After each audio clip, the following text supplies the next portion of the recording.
Hi, I'm Iris Ware Martinez, your clerk of the Circuit Court. My team and I are dedicated to providing the citizens of Cook County and the participants in the judicial system with efficient and transparent services. This program is an extension of our commitment to providing information services that empower you to make the best decisions possible. I hope you find this episode helpful. Thank you for your time. Greetings, everyone. Listen, I am your host, Sam Williams, the Associate Clerk of the Family Chancery Law and Traffic Bureau, and we are back at it again with another edition of the Clerk in the Community. So, welcome.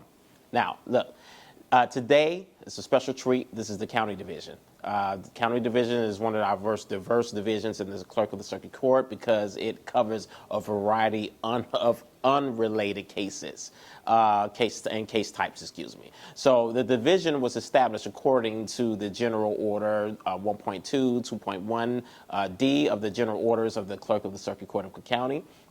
The judges in this division hear cases such as name changes, adoptions, emancipation of minors, mental health cases, tax objections, tax deeds, election matters, municipal incorporations, and other identifiable matters in the Clerk of the Circuit Court that are not heard in other divisions. Now, in the suburban districts, name changes can be filed as long as the customer lives in that jurisdiction. Mental health writs or mental health cases can also be filed in any of the suburban district courthouses. Now, the focus of this episode is to better understand and highlight the county division.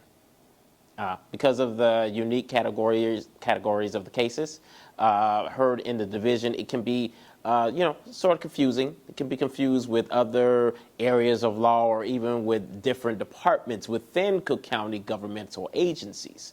So we're here to discuss different scenarios to help the viewers to identify the case filing types and their rights that they have in the division. All right, so please remember the Office of the Clerk of the Circuit Court of Cook County that we are the keeper of the records. The office provides information, not services or legal expertise, as we are not attorneys. Today's episode is for informational purposes only, and not to be used as legal advice or in place of seeking an attorney for assistance. Now, we have invited our very own Ms. Pinal Patel. She is currently the Chief Deputy Clerk of the County Division as the special guest for this episode. So we have our very own Chief of County Division, and I would like for her to go ahead and introduce herself. Hello, my name is Pinal Patel, and I have been with the clerk's office for 19 years. I got my start as an office clerk in the criminal department, where I was there for roughly 2 years before I got promoted to the MIS department. I worked in MIS under Project Management Office for 7 years.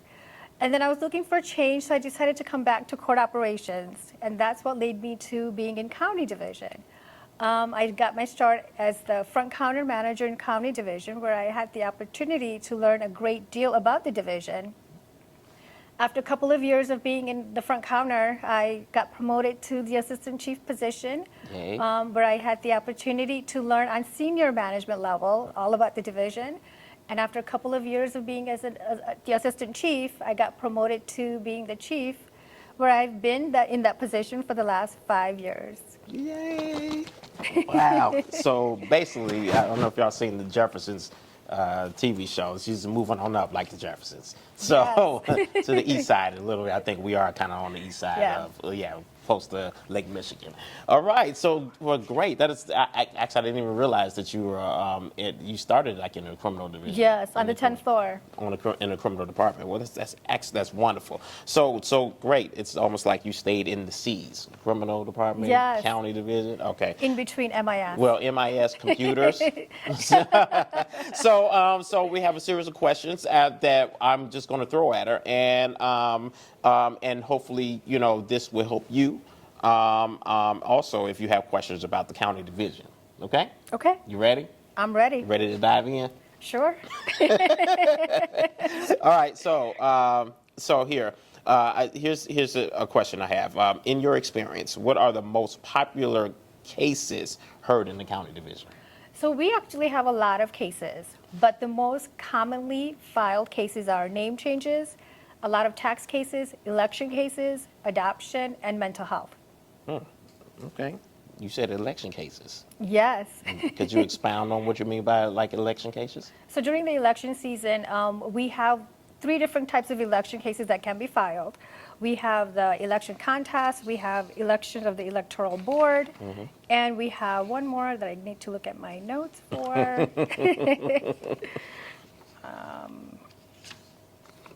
The review of actions of the electoral board. We have the appointment as a public member of the electoral board. Okay, okay. Yeah. And so the only reason why I asked that is because they're like, oh, man, what do you mean election cases? Like, what is that? So, just to kind of help some of our viewers out there to kind of understand. Yeah. And we'll get back into the particular parts of it, which is I'm going to break down here because I want to go back into this election because this is around election time too. And around election time, when that comes, it's very vital and important that you all know. And so let me ask you this as well. What is the process of getting your name changed in Cook County, and are there associated fees?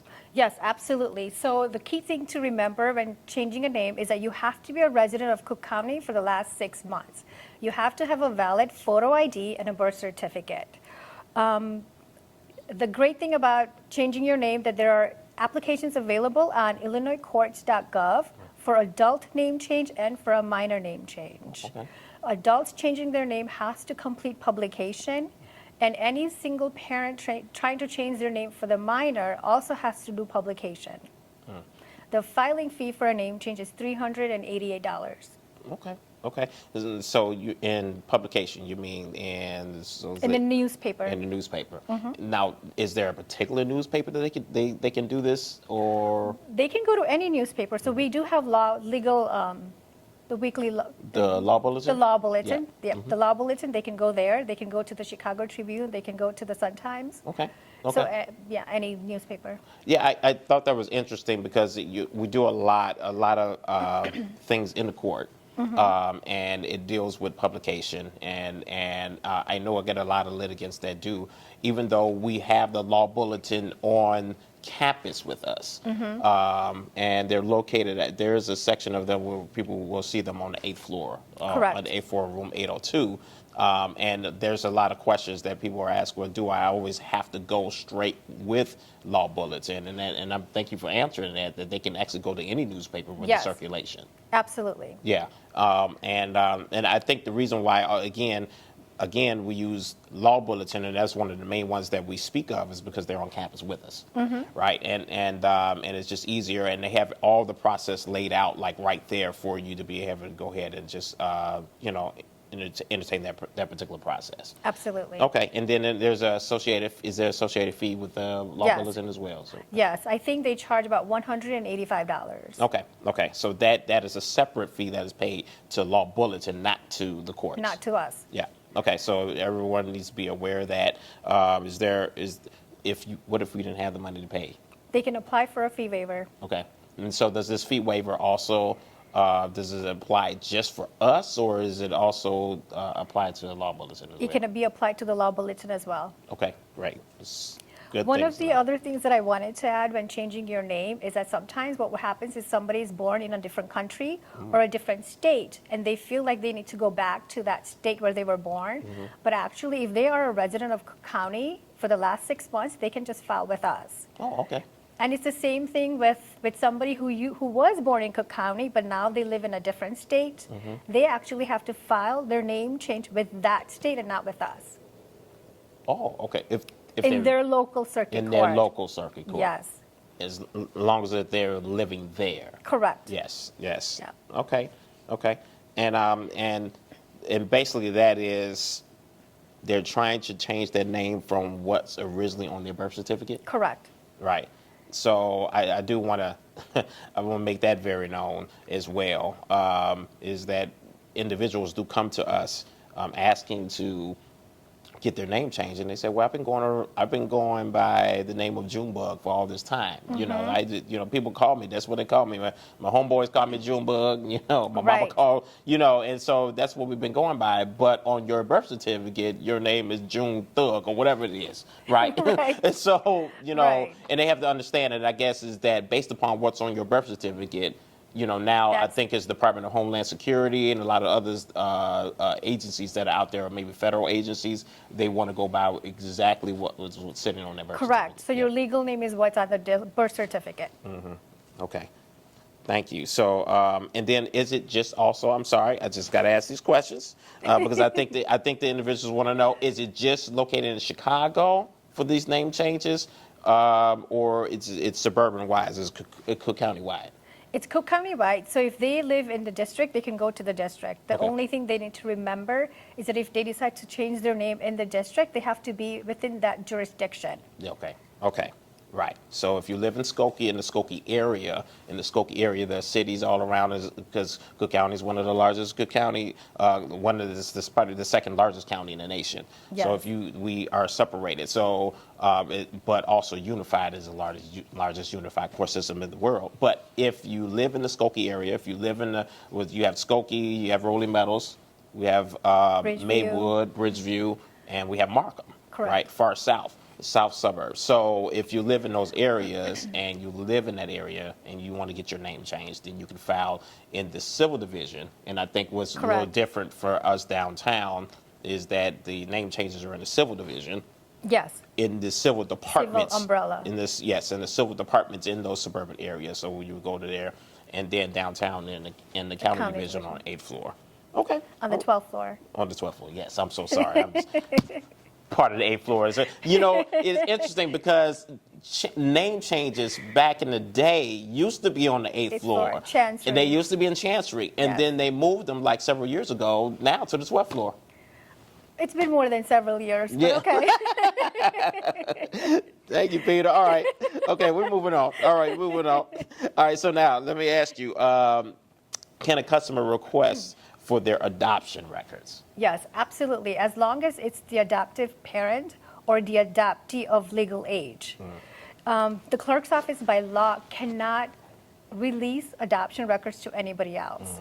If the biological parent or the adoptee is looking to obtain adoption records or family history or medical history, then they can reach out to the Confidential Intermediary Services of Illinois.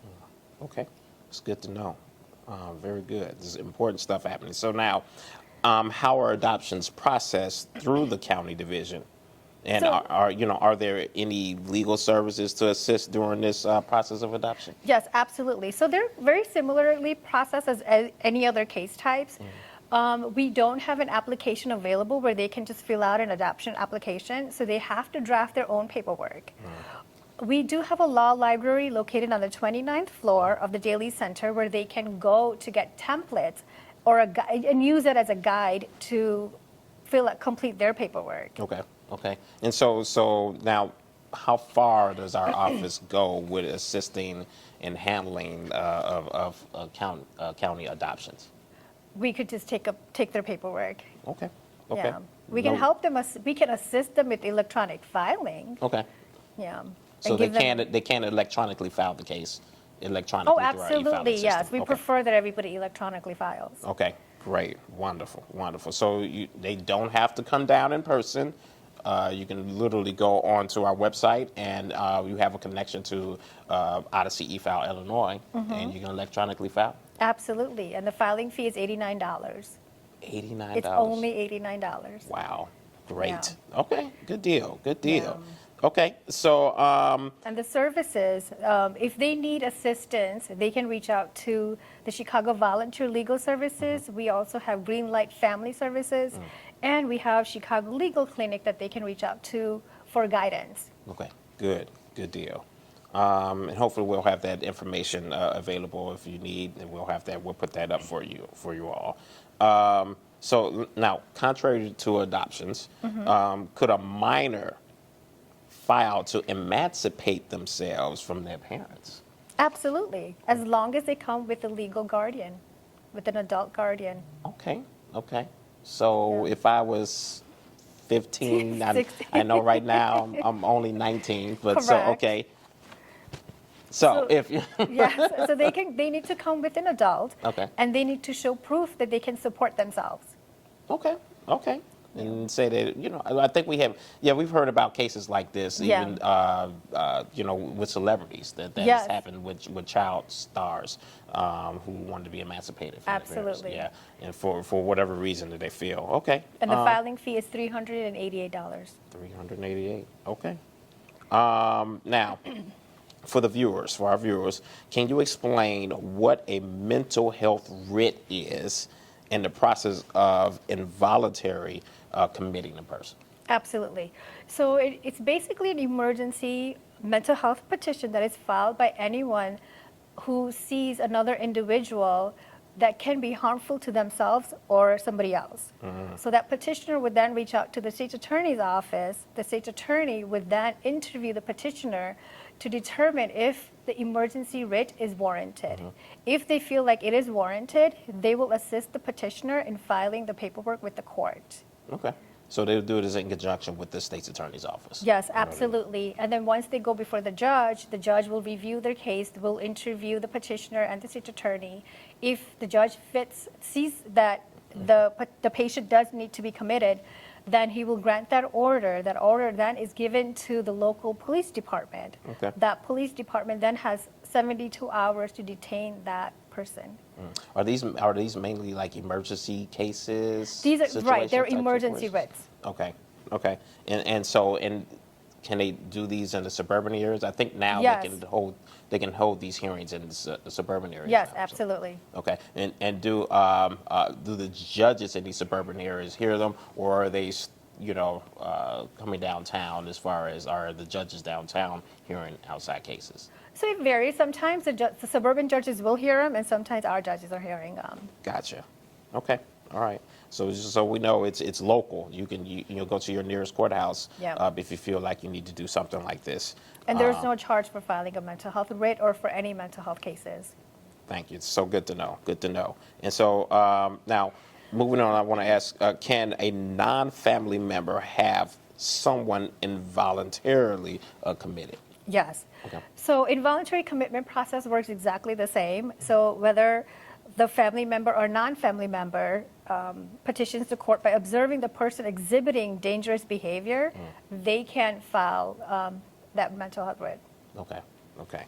Yeah, I know this is very, this is an important issue. Yeah. I think there's a lot of issues out there now in America where, we need better things in place to be able to help Absolutely. mental illness. And this is one of the things, I guess, is can kind of help facilitate that and at least get that. Right, especially when you see somebody struggling who hasn't been bathing, who hasn't been eating, who has lost drastic amount of weight within a short period of time, then you know that person needs some kind of assistance. This is good. This is good stuff. Good. Thank you. Yeah. Thank you. So now moving on. Speaking about speaking about America, right? So because we have a lot of, one of the great things about America is owning property. Yes. And so when you own property, those who own property, when dealing with property taxes, how does our office differ from the Cook County Assessor's Office? Okay, so the Cook County Assessor's Office determined the property value based on the characteristics of neighboring homes. So they look at the age of the home, they look at the square footage of the home, and the type of construction the house is. And that's how they determine the property value.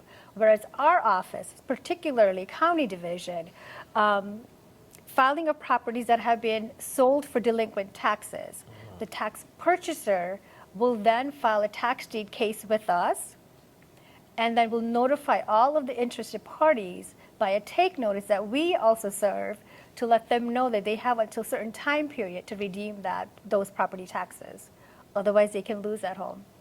Really? So this is for any property that has unpaid taxes. Property taxes. It could be 1 year, it could be 2 years, it could be multiple years. Okay. Okay. And then these cases are filed, and then the notices are sent out to, like you said, interested parties. Yes. Yeah. and they show up for court. So yes, so they have time to redeem. They have usually about 6 months where they can redeem their property taxes. They also have a court date that's written on the take notice, so they Okay. could show up to court and talk to the judge, talk to the attorney that filed that tax deed petition. Okay. Okay. And so the original property owner has the ability to, I guess, make a plea to the judge to say, Yeah. hey, I still want the property. Just allow me to get the monies to be able to pay for it, Absolutely. blah, blah, blah. Yeah. Okay. All right. That's good stuff. That's good stuff. So now, in the light of, I'm going to bounce back to now because, like I said, in the light of the election season, what type of election matters cases are heard in the county division more specifically, as we were talking earlier about election cases here? So it's the same. It's usually the election contest, Yeah. the appointment of a public member to the electoral board, and the review of actions of the electoral board. Okay. Okay. So if they feel like they were, what is it? Do they feel like they were wronged in the process of? Right. Sometimes they want to be added to the ballot, Gotcha. Yeah. Gotcha. Okay. Okay. All or right. they want to remove somebody from the ballot. Well, they want to remove somebody from the ballot. Yes. Okay. I did it. And so, I take it that might be a busy time for you all up in county? It is. Okay. Yep. Okay. Good deal. All right. So now I want to bounce back just a little bit and just kind of bring back about adoptions a little bit, and Okay. then about this emancipation. So is there an instance where cases such as adoption, emancipation, or mental health matters could be heard in other divisions? And so, and I guess the question is, and as I mentioned that, well, let's answer that first, and then I want to ask you something else after that. Okay. So adoptions are only heard in county division, so they have to be filed only with us. Okay. And same thing with emancipation. They can't be filed any other location but us. But the mental health writs can be filed in the district. Okay. Is that because of the confidentiality level, or because of the type of cases? Because I would take it that adoption cases and emancipation, because they're dealing with youth, and then of course mental health. It's definitely confidential, right? So adoptions are definitely sealed confidential records. Emancipations are actually open to the public. Oh, really? Yes. Okay. Yeah. Even with even though a youth, a young person is filing this, even with their guardian, is still available to be able to be seen. Yes. Interesting. Yeah. Interesting. We're all learning something new here today. All right.